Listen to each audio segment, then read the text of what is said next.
Premier livre des Rois, chapitre 22.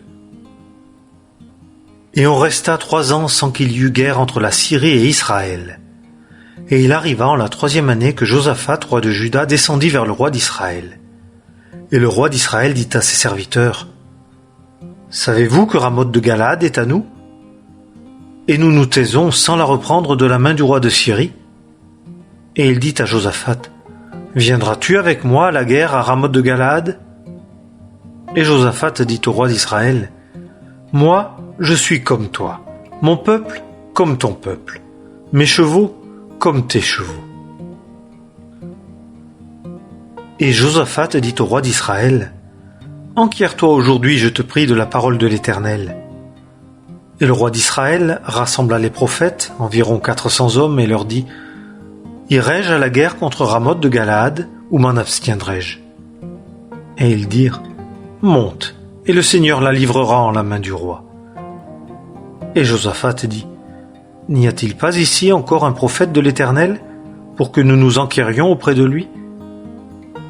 Et le roi d'Israël dit à Josaphat, « Il y a encore un homme pour consulter l'Éternel par lui, mais je le hais, car il ne prophétise pas du bien à mon égard, mais du mal. C'est Michée, fils de Jimla. » Et Josaphat dit, « Que le roi ne parle pas ainsi. » Et le roi d'Israël appela un eunuque et dit, « Fais promptement venir Michée, fils de Jimla. » Et le roi d'Israël et Josaphat, roi de Juda, étaient assis chacun sur son trône, revêtus de leurs robes, sur une place ouverte, à l'entrée de la porte de Samarie, et tous les prophètes prophétisaient devant eux. Et Sédécias, fils de Kenaana, se fit des cornes de fer et dit, « Ainsi dit l'Éternel, avec celle-ci tu heurteras les Syriens, jusqu'à les exterminer. » Et tous les prophètes prophétisaient de même, disant, « Monte à Ramoth de Galaad et prospère, et l'Éternel la livrera en la main du roi. » Et le messager qui était allé pour appeler Michée lui parla, disant, « Voici, les paroles des prophètes d'une seule bouche annoncent du bien au roi. Que ta parole soit, je te prie, comme la parole de l'un d'eux, et annonce du bien. » Mais Michée dit, « L'Éternel est vivant, que ce que l'Éternel me dira, je l'annoncerai. » Et il vint vers le roi. Et le roi lui dit, « Michée, irons-nous à la guerre à Ramoth de Galaad, ou nous en abstiendrons-nous » Et il lui dit, « Monte et prospère, et l'Éternel la livrera en la main du roi. » Et le roi lui dit, « Combien de fois t'adjurerai-je de ne me dire que la vérité au nom de l'Éternel » Et Michée dit, « J'ai vu tout Israël dispersé sur les montagnes, comme un troupeau qui n'a pas de berger. Et l'Éternel a dit, « Ceux-ci n'ont pas de seigneur, qu'ils s'en retournent en paix, chacun à sa maison. » Et le roi d'Israël dit à Josaphat, « Ne t'ai-je pas dit qu'il ne prophétise pas du bien à mon égard, mais du mal ?» Et Michée dit, « C'est pourquoi, écoute la parole de l'Éternel. J'ai vu l'Éternel assis sur son trône, et toute l'armée des cieux se tenant près de lui, à sa droite et à sa gauche. Et l'Éternel dit, « Qui persuadera Akab afin qu'il monte et qu'il tombe à Ramoth de Galaad ?» Et celui-ci dit ainsi, et celui-là dit ainsi. Et un esprit sortit et se tint devant l'Éternel et dit, « Moi, je le persuaderai. » Et l'Éternel lui dit, « Comment ?» Et il dit, « Je sortirai et je serai un esprit de mensonge dans la bouche de tous ces prophètes. » Et l'Éternel dit, « Tu le persuaderas, et aussi tu réussiras.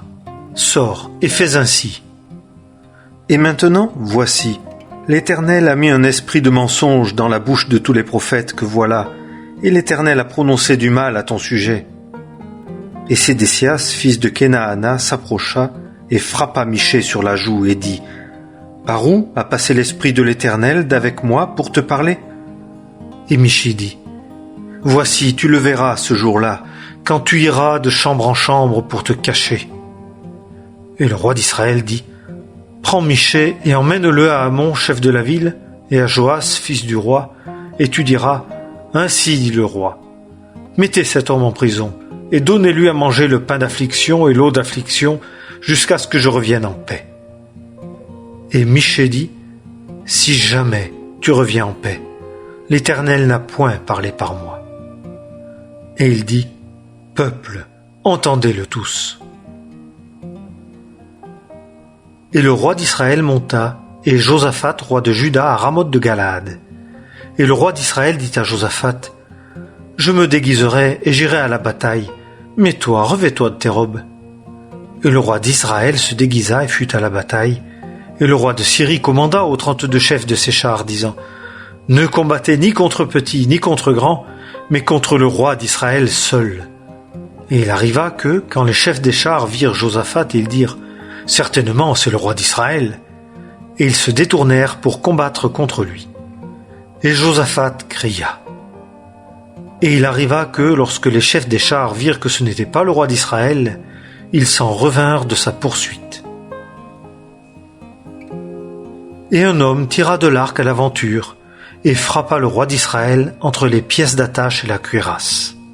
Et Akab dit au conducteur de son char, « Tourne ta main, et mène-moi hors de l'armée, car je suis blessé. » Et la bataille se renforça ce jour-là. Et le roi fut soutenu debout sur son char vis-à-vis des Syriens. Et il mourut le soir, et le sang de la blessure coulait dans le fond du char. Et une proclamation passa par le camp au coucher du soleil, disant, « Chacun a sa ville, et chacun a son pays. » Et le roi mourut. Et on l'amena à Samarie, et on enterra le roi à Samarie. Et on lava le char à l'étang de Samarie, et les chiens léchèrent le sang d'Akab, là où les prostituées se lavaient, selon la parole de l'Éternel qu'il avait prononcée. Et le reste des actes d'Akab, et tout ce qu'il fit, et la maison d'ivoire qu'il bâtit, et toutes les villes qu'il bâtit, ces choses ne sont-elles pas écrites dans le livre des chroniques des rois d'Israël? Et Akab s'endormit avec ses pères, et Akazia son fils régna à sa place. Et Josaphat, fils d'Asa, commença de régner sur Juda la 4e année d'Akab, roi d'Israël. Josaphat était âgé de 35 ans lorsqu'il commença de régner, et il régna 25 ans à Jérusalem. Et le nom de sa mère était Azuba, fille de Shilki. Et il marcha dans toute la voie d'Asa, son père, il ne s'en détourna pas, faisant ce qui est droit aux yeux de l'Éternel. Seulement, les hauts lieux ne furent pas ôtés, le peuple sacrifiait encore et faisait fumer de l'encens sur les hauts lieux. Et Josaphat fut en paix avec le roi d'Israël. Et le reste des actes de Josaphat, et la puissance qu'il montra, et les guerres qu'il fit, cela n'est-il pas écrit dans le livre des chroniques des rois de Juda? Et il extermina du pays le reste des hommes voués à la prostitution, qui étaient restés dans les jours d'Asa, son père. Et il n'y avait pas de roi en Édom. Un gouverneur y régnait. Josaphat construit des navires de Tarsis pour aller à Ophir chercher de l'or. Mais ils n'allèrent pas, car les navires furent brisés à Etzion-Géber. Alors Akazia, fils d'Akab, dit à Josaphat, « Que mes serviteurs aillent avec tes serviteurs dans les navires. » Et Josaphat ne le voulut pas. Et Josaphat s'endormit avec ses pères, et il fut enterré avec ses pères dans la ville de David son père. Et Joram, son fils, régna à sa place. Akazia, fils d'Akab, commença de régner sur Israël à Samarie la 17e année de Josaphat, roi de Juda. Et il régna sur Israël 2 ans. Et il fit ce qui est mauvais aux yeux de l'Éternel. Et il marcha dans la voie de son père, et dans la voie de sa mère, et dans la voie de Jéroboam, fils de Nébat, qui fit pécher Israël. Et il servit Baal, et se prosterna devant lui, et provoqua à colère l'Éternel, le Dieu d'Israël, selon tout ce que son père avait fait.